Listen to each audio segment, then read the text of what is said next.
Space, ये कितना बड़ा और रहस्यमय है ना। हमें तो बस इसे एक्सप्लोर करने का मन करता है, लेकिन स्पेस ट्रैवल में बहुत सारे डेंजर्स भी होते हैं और उन्हीं डेंजर्स में से एक बड़ा डेंजर है स्पेस रेडिएशन। ये एनर्जी स्पेस में ट्रैवल करती है। हम इसे देख नहीं सकते, फील भी नहीं कर सकते, लेकिन ये एस्ट्रोनॉट्स और उनके स्पेसक्राफ्ट को हार्म कर सकती है। अपने स्पेस ट्रैवलर्स को प्रोटेक्ट करने के लिए हमें स्पेस रेडिएशन को समझना होगा। इमेजिन करो, छोटे छोटे इनविजिबल बुलेट्स स्पेस में उड़े जा रहे हैं। स्पेस रेडिएशन ऐसा ही होता है। ये बुलेट्स असल में हाई एनर्जी पार्टिकल्स होते हैं। ये सन से और दूर गैलेक्सीज से आते हैं। स्पेस रेडिएशन अर्थ वाले रेडिएशन से अलग होता है। हमारे प्लैनेट का एटमॉस्फेयर और मैग्नेटिक फील्ड हमें प्रोटेक्ट करते हैं, लेकिन एस्ट्रोनॉट्स वो ज्यादा हाई लेवल रेडिएशन के साथ एक्सपोज्ड होते हैं और इसका उनकी हेल्थ पर बहुत सीरियस असर हो सकता है। स्पेस रेडिएशन के टाइप्स, उनके सोर्सेज और उनके इफेक्ट्स को समझना बहुत इंपॉर्टेंट है। इससे हमें रिस्क्स को कम करने के लिए स्ट्रेटजीज डेवलप करने में हेल्प मिलती है और ये फ्यूचर मिशंस में एस्ट्रोनॉट्स की सेफ्टी इंश्योर करता है। स्पेस रेडिएशन का एक मेन टाइप है गैलेक्टिक कॉस्मिक रेज या फिर GCRs। ये डीप स्पेस से आने वाले छोटे छोटे सुपरचार्ज्ड बुलेट्स की तरह होते हैं। GCRs हमारे सोलर सिस्टम के बाहर से आते हैं। ये एक्सप्लोडिंग स्टार्स और दूसरे पावरफुल कॉस्मिक इवेंट्स से ओरिजिनेट होते हैं। GCRs प्रोटॉन्स और दूसरे एटॉमिक न्यूक्लियाई से बने होते हैं। ये पार्टिकल्स में बहुत एनर्जी होती है।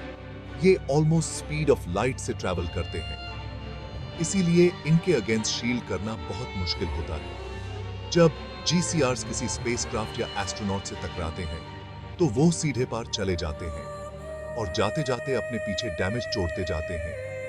ये डैमेज सेल्यूलर लेवल पर होता है।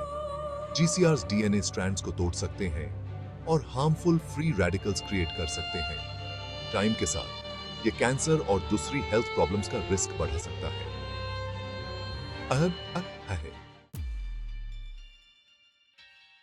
सन हमारे सोलर सिस्टम का सेंटर है। ये हमें लाइट और वार्मथ देता है, लेकिन सन एक डेंजर का सोर्स भी बन सकता है। कभी कभी ये एनर्जी और चार्ज्ड पार्टिकल्स के बहुत बड़े बर्स्ट्स रिलीज करता है। इन बर्स्ट्स को सोलर पार्टिकल इवेंट्स या फिर SPEs कहते हैं। SPEs में सोलर फ्लेयर्स और कोरोनल मास इजेक्शंस आते हैं, जिनको CMEs भी कहते हैं। सोलर फ्लेयर्स रेडिएशन के इंटेंस बर्स्ट्स होते हैं। CMEs सोलर मटेरियल और मैग्नेटिक फील्ड्स के मैसिव इरप्शंस होते हैं। दोनों ही स्पेस में बहुत ज्यादा एनर्जी और पार्टिकल्स रिलीज कर सकते हैं। जब SPEs अर्थ तक पहुंचते हैं तो वो जियोमैग्नेटिक स्टॉर्म्स कॉज कर सकते हैं। ये स्टॉर्म सैटेलाइट्स और पावर ग्रिड्स को डिसरप्ट कर सकते हैं। स्पेस में SPEs एस्ट्रोनॉट्स के लिए एक बड़ा रेडिएशन हैजर्ड होते हैं। SPEs से निकालने वाले हाई डोसेस ऑफ रेडिएशन से अक्यूट रेडिएशन सिकनेस हो सकती है। अर्थ के आसपास डोनट शेप्ड रीजन्स होते हैं, जिनको वैन एलन रेडिएशन बेल्ट्स कहते हैं। ये बेल्ट्स चार्ज्ड पार्टिकल्स से भरे होते हैं। ये अर्थ के मैग्नेटिक फील्ड में फंस जाते हैं। इनर बेल्ट में ज्यादातर प्रोटॉन्स होते हैं, आउटर बेल्ट में ज्यादातर इलेक्ट्रॉन्स होते हैं। ये पार्टिकल्स सन और कॉस्मिक रेज से आते हैं और अर्थ के मैग्नेटिक फील्ड की वजह से फंस जाते हैं। स्पेसक्राफ्ट और एस्ट्रोनॉट्स जब वैन एलन बेल्ट से गुजरते हैं तो उन्हें ज्यादा रेडिएशन लेवल्स का सामना करना पड़ता है। रेडिएशन की अमाउंट एल्टीट्यूड और सोलर एक्टिविटी के इंटेंसिटी पर डिपेंड करता है। वैन एलन बेल्ट्स में ज्यादा देर तक रेडिएशन के साथ एक्सपोज्ड रहने से स्पेसक्राफ्ट इलेक्ट्रॉनिक्स को डैमेज हो सकता है और एस्ट्रोनॉट्स की हेल्थ को खतरा हो सकता है। Section 5, the cellular battlefield, how space radiation damages the human body. Space radiation harmful होता है क्योंकि इसमें लिविंग सेल्स को डैमेज करने के लिए काफी एनर्जी होती है। जब रेडिएशन ह्यूमन बॉडी से टकराता है तो वो वाटर मॉलिक्यूल्स के साथ इंटरैक्ट करता है। इस इंटरैक्शन से फ्री रेडिकल्स बनते हैं। फ्री रेडिकल्स बहुत ज्यादा रिएक्टिव मॉलिक्यूल्स होते हैं। ये DNA, प्रोटीन्स, और दूसरे इंपॉर्टेंट सेल्यूलर कंपोनेंट्स को डैमेज कर सकते हैं। इस सेल्यूलर डैमेज से कई हेल्थ प्रॉब्लम्स हो सकती हैं। एक सबसे बड़ा रिस्क है कैंसर का। रेडिएशन डीएनए में म्यूटेशंस कॉज कर सकता है। ये म्यूटेशंस सेल्स को अनकंट्रोलेबली ग्रो और डिवाइड करने पर मजबूर कर देते हैं, जिससे ट्यूमर्स बनने लगते हैं। Section 6 beyond cancer, neurological effects and acute radiation sickness. Cancer तो एक बड़ा कंसर्न है ही, लेकिन स्पेस रेडिएशन बॉडी के दूसरे पार्ट्स को भी अफेक्ट कर सकता है। एक एरिया ऑफ कंसर्न है central nervous system. CNS radiation damage के लिए ज्यादा वल्नरेबल होता है। High doses of space radiation के एक्सपोजर से कॉग्निटिव इंपेयरमेंट, मेमोरी प्रॉब्लम्स और बिहेवियरल चेंजेस भी आ सकते हैं। एस्ट्रोनॉट्स जो लॉन्ग ड्यूरेशन मिशंस पर जाते हैं, जैसे कि मार्स का ट्रिप, वो रेडिएशन के सिग्निफिकेंट लेवल्स के साथ एक्सपोज्ड होंगे। इससे लॉन्ग टर्म न्यूरोलॉजिकल इफेक्ट्स के चांसेस बढ़ जाते हैं। एक्सट्रीम केसेस में बहुत ज्यादा हाई डोसेस ऑफ रेडिएशन के एक्सपोजर से एक्यूट रेडिएशन सिकनेस हो सकती है। ये एक सीरियस और जानलेवा कंडीशन है। इसे नोजिया, वॉमिटिंग, फटीग और दूसरे डेबिलिटेटिंग सिम्टम्स होते हैं। Section 7 electronic glitches and material decay. Spacecraft under fire. Space radiation सिर्फ ह्यूमन हेल्थ के लिए ही खतरा नहीं है, ये स्पेसक्राफ्ट और इक्विपमेंट को भी डैमेज कर सकता है।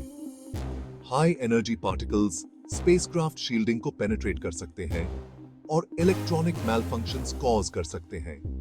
ये मॉलफंक्शंस क्रिटिकल सिस्टम्स जैसे कि नेविगेशन, कम्युनिकेशन और लाइफ सपोर्ट को डिसरप्ट कर सकते हैं। इसके अलावा स्पेस रेडिएशन मटेरियल्स को टाइम के साथ डिग्रेड कर सकता है। ये मेटल्स, प्लास्टिक्स और स्पेसक्राफ्ट कंस्ट्रक्शन में यूज होने वाले दूसरे मटेरियल्स को कमजोर कर सकता है। ये डिग्रेडेशन स्पेसक्राफ्ट की स्ट्रक्चरल इंटेग्रिटी को कॉम्प्रोमाइज कर सकता है और उसकी ऑपरेशनल लाइफ स्पैन को कम कर सकता है। Section 8 shielding the storm, protecting astronauts from space radiation. दुनिया भर की स्पेस एजेंसीज के लिए एस्ट्रोनॉट्स को स्पेस रेडिएशन के हार्मफुल इफेक्ट से प्रोटेक्ट करना एक टॉप प्रायोरिटी है। एक अप्रोच है शील्डिंग। स्पेसक्राफ्ट और हैबिटेट्स को रेडिएशन रेजिस्टेंट मटेरियल से डिजाइन किया जा सकता है। ये मटेरियल्स कुछ इनकमिंग रेडिएशन को अब्सॉर्ब या डिफ्लेक्ट कर सकते हैं, लेकिन हर टाइप के स्पेस रेडिएशन, खासकर जीसीआरस के अगेंस्ट इफेक्टिव शील्डिंग बनाना एक बड़ा चैलेंज है। दूसरा अप्रोच है मिशन ट्रैजेक्टरीज और टाइमिंग को ऑप्टिमाइज करना। मिशंस को केयरफुली प्लान करके हाई रेडिएशन वाले रीजन्स में एक्सपोजर को कम किया जा सकता है। For instance, Van Allen belt से अवॉइड करना या स्पेसवॉक्स को लो सोलर एक्टिविटी के टाइम स्केड्यूल करना। रिसर्चर्स बायोलॉजिकल काउंटर मेजर्स भी एक्सप्लोर कर रहे हैं। ये मेडिकेशंस या डाइटरी सप्लीमेंट्स हैं जो एस्ट्रोनॉट्स को सेलुलर लेवल पर रेडिएशन डैमेज से प्रोटेक्ट करने में हेल्प कर सकती हैं। Section 9 The Future of Space Exploration Overcoming the Radiation Challenge। जैसे जैसे हम स्पेस में आगे बढ़ते हैं, स्पेस रेडिएशन का चैलेंज और भी क्रिटिकल हो जाएगा। लॉन्ग ड्यूरेशन मिशंस जैसे कि मार्स का जर्नी एस्ट्रोनॉट्स को बहुत ज्यादा लेवल्स ऑफ रेडिएशन के साथ एक्सपोज करेंगे। इस चैलेंज को एड्रेस करने के लिए ऑनगोइंग रिसर्च और इनोवेशन की जरूरत है। ज्यादा effective shielding methods, advanced monitoring systems और नए काउंटर मेजर्स डेवलप करना बहुत इंपॉर्टेंट होगा। इंटरनेशनल कोलैबोरेशन भी एसेंशियल होगा। नॉलेज और रिसोर्सेज शेयर करके स्पेस एजेंसी स्पेस रेडिएशन के कॉम्प्लेक्स चैलेंजेस का सॉल्यूशन ढूंढने के लिए साथ मिलकर काम कर सकती हैं। इन चैलेंजेस से पार पाना फ्यूचर स्पेस एक्सप्लोरेशन एंडेवर्स की सेफ्टी और सक्सेस इंश्योर करने के लिए बहुत इंपॉर्टेंट है।